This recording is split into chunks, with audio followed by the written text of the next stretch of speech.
महकी महकी सांसें, तेरी कोयल जैसी बोली, तेरी मीठी मीठी बातें। जी चाहे मेरा मैं यूं ही तेरा करता रहूं दीदार।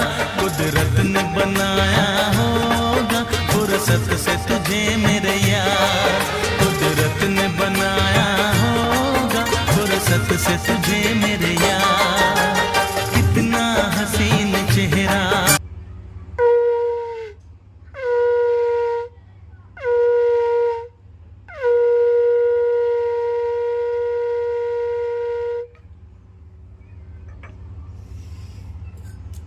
আমার পূজা সম্পূর্ণ হয়ে গেল।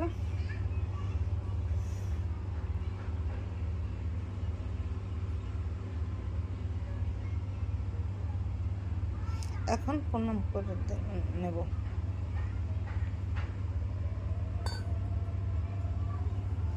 আমার ভিডিও ভালো লাগলে লাইক কমেন্ট শেয়ার দিয়ে পাশে থাকুন। ধন্যবাদ, থ্যাংক ইউ।